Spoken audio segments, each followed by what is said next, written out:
over unpaid ground rent sparked public outrage before Tinubu stepped in to suspend the action and grant a 14-day grace period to defaulters. Momodu commended Tinubu for asserting authority and curbing what he described as Wike's excesses, suggesting this move proves Tinubu is truly in control.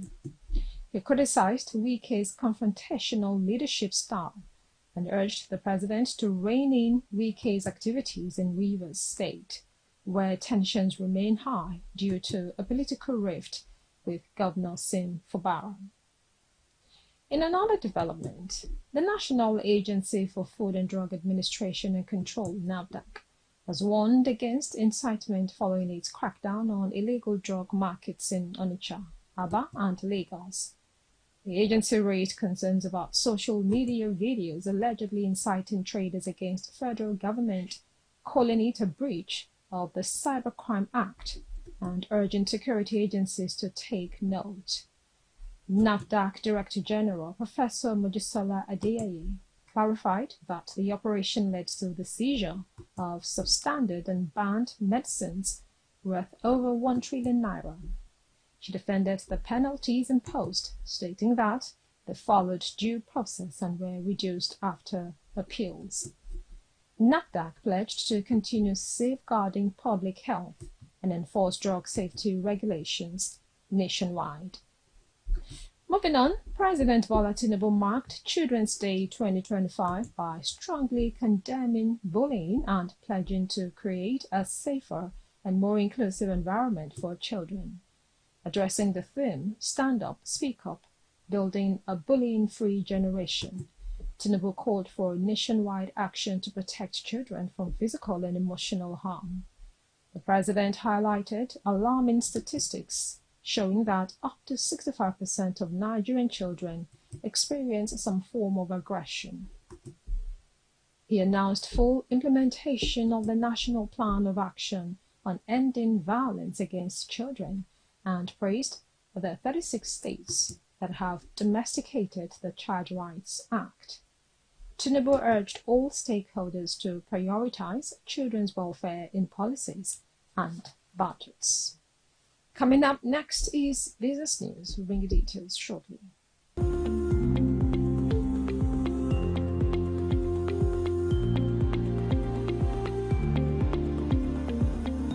Welcome back. Now to business news. President of Dangote Industries Limited, Aliko Dangote, has announced that Nigeria could earn as much as $7 million daily from fertilizer exports within the next 2 years. During a visit to the Nigerian Ports Authority headquarters in Lagos, Dangote revealed that the company would be exporting about 16,000 tons of fertilizer daily, positioning Dangote Industries as a major foreign exchange earner for the country. He also disclosed plans to begin coal exports in the coming weeks and detailed the company's expanding operations, including exports of polypropylene and refined products.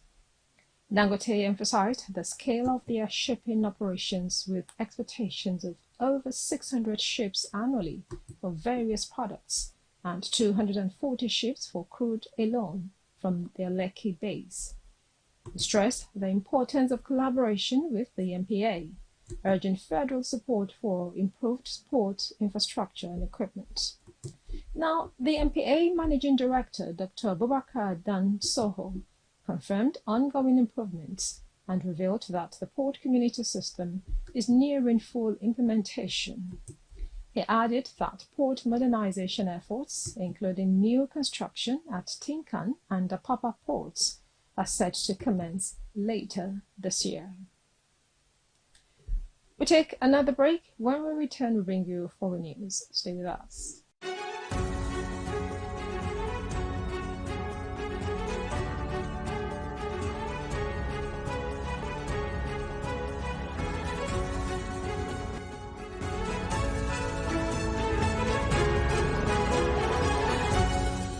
Welcome back. You're watching Biscon Tv News. Now to foreign news. King Charles III has expressed deep sorrow after a car rammed into crowds celebrating Liverpool's Premier League victory, leaving dozens injured. In a statement from Canada, where he is on an official visit, the monarch said he was shocked and saddened that a joyful event turned into a tragic scene. Emergency services quickly responded to the incident, which is now under investigation. The King's message adds to growing national concern over public safety at large events, and there are calls for improved security measures at celebratory gatherings in major UK cities. In another story, in a bold move, the Trump administration has announced plans to terminate all remaining financial contracts with Harvard University. A senior official revealed on Tuesday that federal agencies will be instructed to identify and cancel or redirect any existing agreements, signaling a new phase of confrontation with the Ivy League school. This latest decision underscores ongoing tensions between the Trump administration and academic institutions, particularly over issues of governance and accountability. Critics say the move is politically motivated, while supporters argue it's part of broader efforts to impose stricter federal oversight on elite universities. We take another break. When we return, we bring you sports news.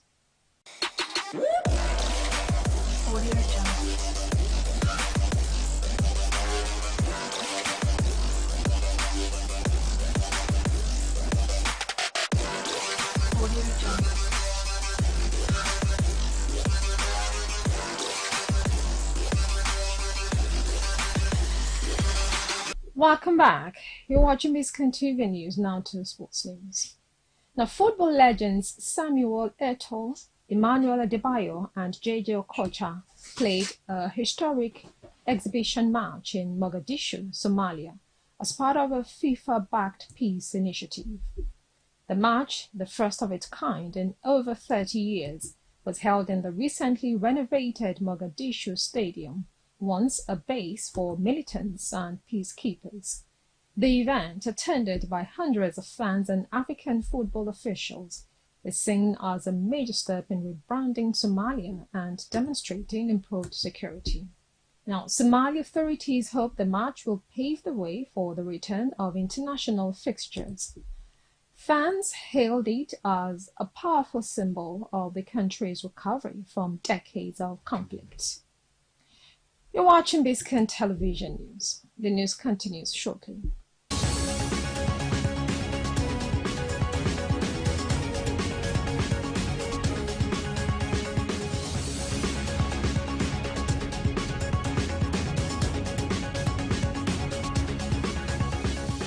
Hello and welcome to the entertainment segment here on Biscon Television News. Nigerian music icon Peter Okoye, popularly known as Mr. P, and one half of the defunct P-Square duo, has candidly spoken about how fame has affected his personal life. In a recent interview with Newsman, the veteran singer revealed that although he once prayed for stardom, he now goes to great lengths to avoid public recognition, often wearing a face mask, cap and sunglasses while out in public. He confessed that despite his gratitude for success, he misses simple pleasures like buying hot akara on the roadside. Okoye noted that fame often robs celebrities of everyday freedoms, making normal routines like street food purchases difficult without drawing attention. Reflecting on nearly 30 years in the industry, he shared his desire to now focus on living life more privately. He emphasized the emotional toll that constant public scrutiny can have, and expressed a longing for moments of normalcy that many take for granted.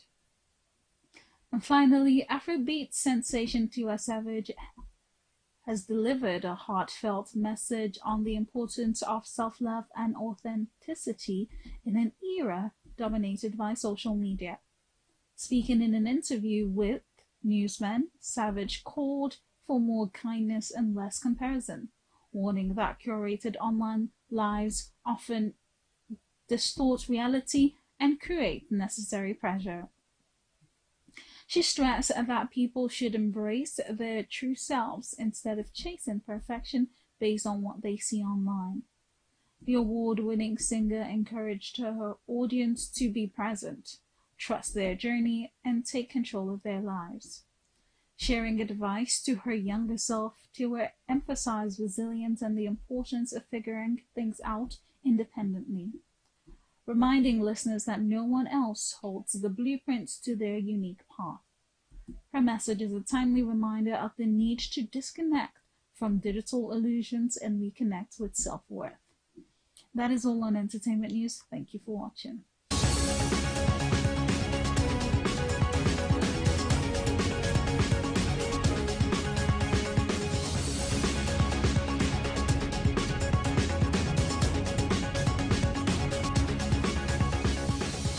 Welcome back. Now to the major points of the news. On the national scene, Tinubu seeks Senate approval for $21.5 billion loan and 758 billion naira pension bond. Tinubu condemns bullying, vows safer future for Nigerian kids. In business news, Dangote projects $7 million daily fertilizer export revenue.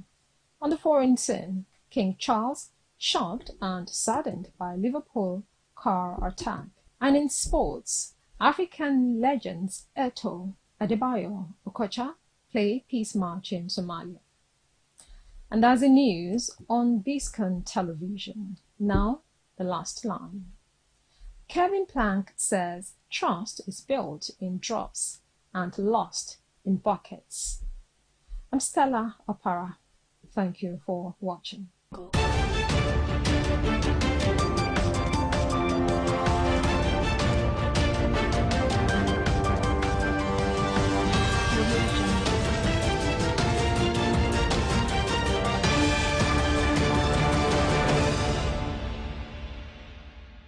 The president took it to a high level.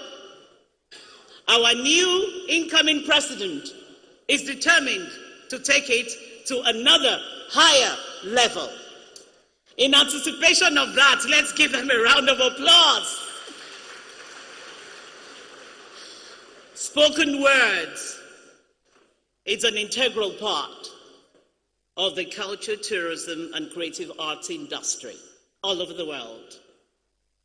That explains why our own daughter will be coming out in a few seconds to give her own presentation.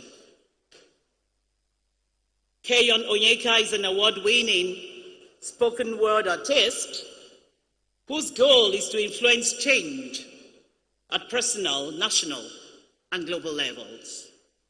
She has performed at high-level events organized by international organizations like USAID, UKAID, and the Commonwealth. She believes in a Nigeria where leaders and critics and citizens work collectively for its development, and communicated this in her poem, No Sidon Look. No more Sidon Look, for those that are Sidoning. To say it in the pidgin language. That's the title of the spoken word for today. And this featured on BBC Media Action, Making Nigeria Proud, and Miss Committee of Nations. Please let's give a round of applause as I call on Keyon Onyeka. Keyon, please step forward and let's see you do what you know how to do best. Bless you. Another round of applause. Thank you. That would encourage her.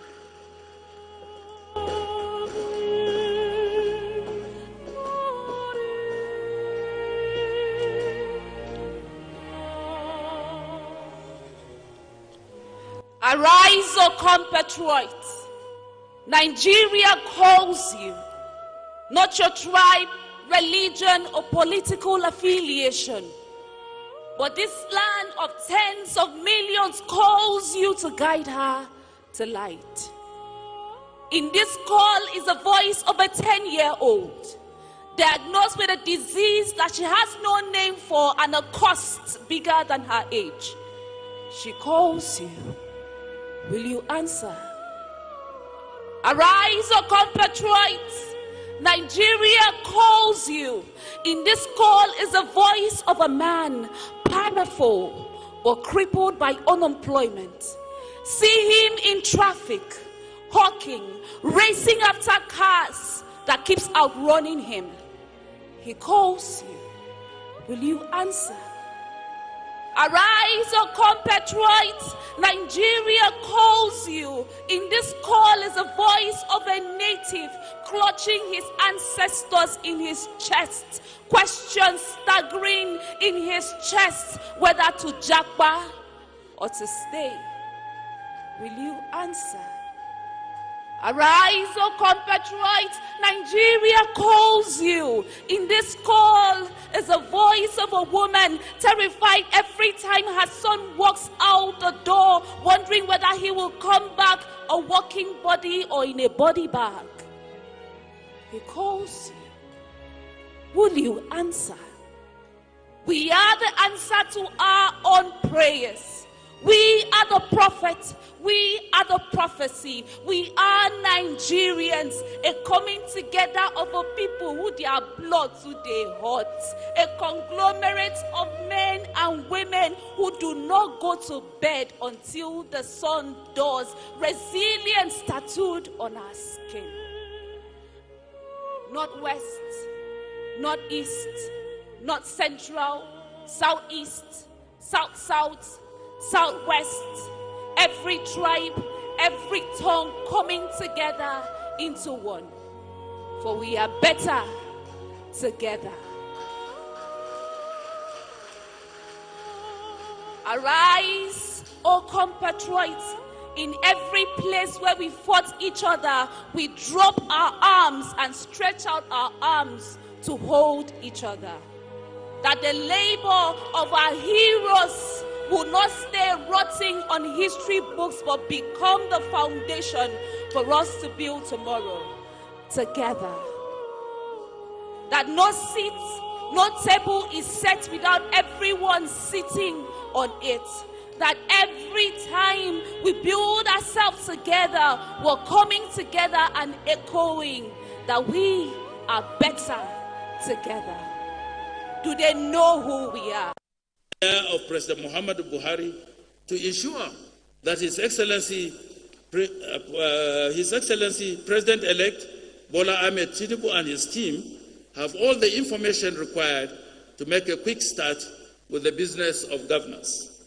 For the records, 3 documents will be presented to the President-elect this morning.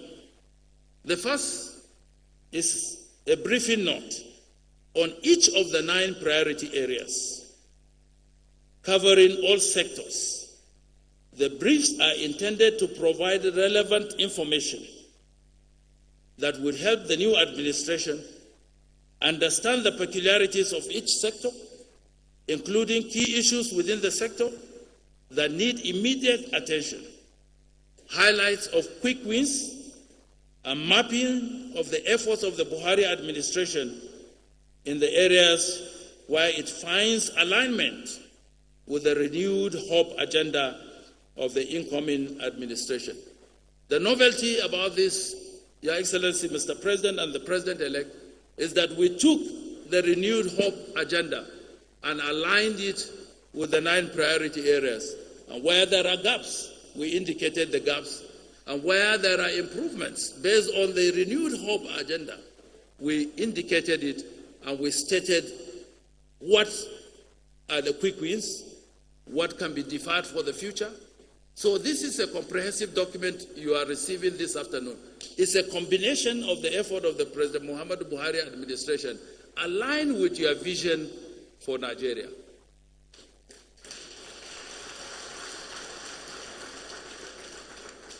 The briefs also provide key recommendations on how to improve sector outcomes. The second document you'll be receiving, Your Excellency, this afternoon is a compendium which comprehensively captures the priority programs and projects implemented by the Buhari administration towards achieving the 9 priority areas. It displays a trend of analysis of annual budget performances from 2019. Every year, what is the budget performance? 80%, 100%, 50%, as achieved through the mandate of the 9 priority areas. Each ministry is catalogued into that, and a summary of the ministerial performance and scorecard for each ministry is detailed in this document. You take, for instance, Ministry of Education. What is the